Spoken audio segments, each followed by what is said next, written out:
আসসালামু আলাইকুম। এখানে ছাদ ঢালাইয়ের কাজ চলতেছে এবং যে সমস্ত ভুলের কারণে কিছু ক্ষয়ক্ষতির সম্মুখীন হওয়া লাগে। যেমন এইখানে আপনারা স্ক্রিনে একটি ফটো দেখতে পারতেছেন। সেটা হচ্ছে আপনার অত্যন্ত মারাত্মক একটি ভুলের কারণে বিল্ডিং এর যে সর্বনাশা সেটা আপনারা নিজ চোখে দেখতে পারতেছেন। তো বিল্ডিং যেকোনো কাজ আপনি করার আগে অবশ্যই ভাবনা চিন্তা করে আপনি করতে হবে। যেমন মালিক পক্ষ, তেমন মিস্ত্রি এবং কন্ট্রাক্টর পক্ষ। বিষয়টা হচ্ছে যে আপনার ছাদ ঢালাইয়ের আগে মালিক পক্ষ কি করণীয় এবং কি করতে হবে ছাদ ঢালাইয়ের আগে আপনি প্রিপারেশন নিতে হবে। যদি আপনি প্রিপারেশন না নেন তাহলে আপনার বিল্ডিং এর মধ্যে মারাত্মক কিছু ঝুঁকিপূর্ণতা আপনি দেখতে পারবেন এবং কিছু ঝুঁকিপূর্ণতার আপনি সম্মুখীন হবেন। আপনারা যারা নতুন ঘর করবেন এবং একটি বাড়ি করতে চান, যদি ওই ভিডিওটা আপনারা দেখেন তাহলে কিছুটা হলেও আপনাদের আইডিয়া হবে। যেমন আপনার কাজের ক্ষেত্রে হয়তোবা অনেকেরই ধারণা থাকে না, যেমন কাজ কিভাবে করবেন এবং কাজের ক্ষেত্রে আপনার কি করণীয়। মাজান পক্ষে খুবই একটি গুরুত্বপূর্ণ কাজ আপনি করতে হবে। যেমন আপনার বিল্ডিং এর মধ্যে আপনি আগামীকাল ঢালাই দিবেন এবং আপনি আগামীকাল ছাদটা ঢালাই দিবেন।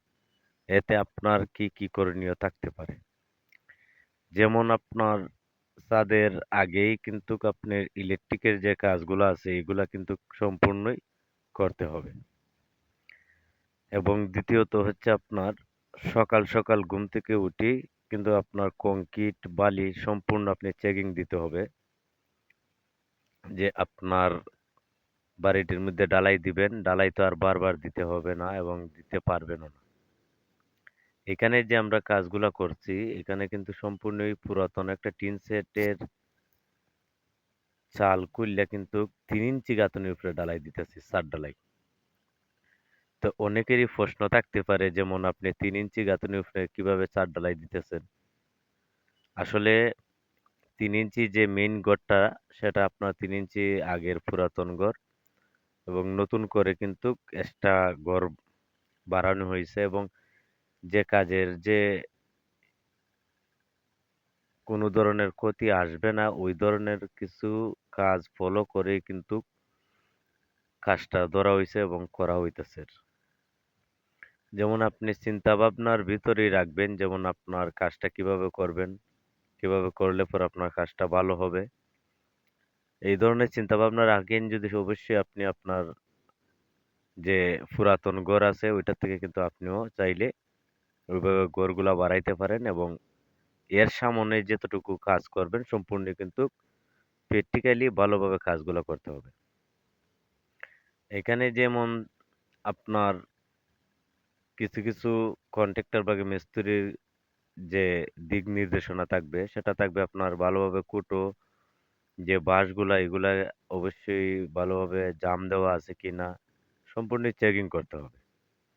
করলে পর দেখবেন আপনার যে কাজটা আছে সেটা আপনার ঝুঁকিপূর্ণতার মধ্যে পড়বে না। দ্বিতীয়ত হচ্ছে যে আপনার সম্পূর্ণ কাজের প্রতি আপনি খেয়াল রাখতে হবে মাজন পক্ষে। যেমন আপনার একটি কংক্রিট এবং কুয়া ঢালাইয়ের পক্ষ থেকে আপনার সঠিকভাবে দিতেছে কি না, এটা আপনি একটা হিসাব নিকাশ রাখতে হবে। এটা যদি আপনি হিসাব নিকাশ রাখেন তাইলে অবশ্যই আপনি যে কাজের যে একটা বাগ এবং কাজের যে একটা হিসাব নিকেশ আছে সেটাও আপনি অবশ্যই পাবেন। তাহলে আপনার কাজে কোনো ক্ষয়ক্ষতি হবে না। এবং এইখানে কিন্তু আপনার দেখেন আগে বিম ছাদের ঢালাই। যেমন আপনি আগে কিন্তু বিম দেওয়া হইছে এবং এরপরে কিন্তু ১ বাইনের রড দিয়ে কিন্তু ছাদটা ঢালাই দেওয়া হইতেছে। তো এইখানে মূলত ছাদটা ঢালাই হবে প্রায় ৪ ইঞ্চি। এখানে যে ছাদের ঢালাইটা এবং ৪.৫ ইঞ্চি থিকনেসটা হবে। তো যারা করবেন অবশ্যই সব দিক দিয়ে খেয়াল রেখেই কিন্তু কাজটা করবেন। করলে পর দেখবেন আপনি কোনো ধরনের কোনো ক্ষতির সম্মুখীন হবে না এবং সবকিছুই কিন্তু একজন ভালো মিস্ত্রি দ্বারা কাজটা করাবেন। করাইলে পরে অবশ্যই আপনার কাজের গুণগত মানটা পাবেন। এখানে সম্পূর্ণ এই যে কাজগুলা করা হইতেছে খুবই ইউনিক ভাবে কাজগুলা করা হইতেছে। যেমন আপনার পুরাতন ঘর তো সেজন্য সবকিছুই খেয়াল রাখতে হবে।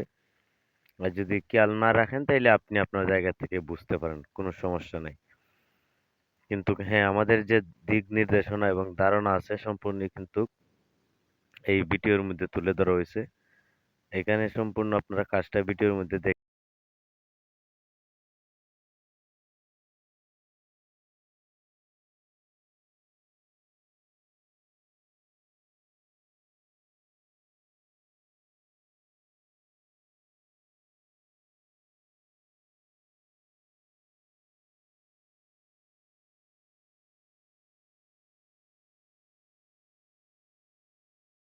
এইখানে যে ক্ষতির সম্মুখটা আপনারা দেখতে পাচ্ছেন সেটা হচ্ছে আপনার এখানে হয়তোবা আপনারা প্রশ্ন থাকতে পারে যে এখানে তো অনেক বড় বড় কলম আছে এবং ফাউন্ডেশনের কাজ, হ্যাঁ ফাউন্ডেশনের কাজ তা মানি, কিন্তু এইখানে কিছু ভুলের কারণেই এই ক্ষয়ক্ষতির সম্মুখীন হওয়া লাগছে। যেমন এক পর্যায়ে আপনার মাপকাঠি ঠিক না, দ্বিতীয়ত হচ্ছে খুঁটা এবং বাঁশের শাটারিং সহ কাঠের শাটারিং সহ এগুলো ঠিক আছিল না। দ্বিতীয়ত হচ্ছে যে যে মসল্লা এবং এই যে আপনার আরসিসির কাজগুলো করা হয়েছে সম্পূর্ণ কিন্তু আনভাইব্রেটারের উপরে করা হয়েছে। ফাউন্ডেশন হলে কি হবে? অনেকেই কিন্তু ভাইব্রেটার ইউজ করেন না। এই কারণেই কিন্তু আপনারা যে কাজের যে একটা টাইট এবং কাজের যে একটা শক্ত নির্ভরশীল থাকে সেটাও আপনি পাইতেছেন না।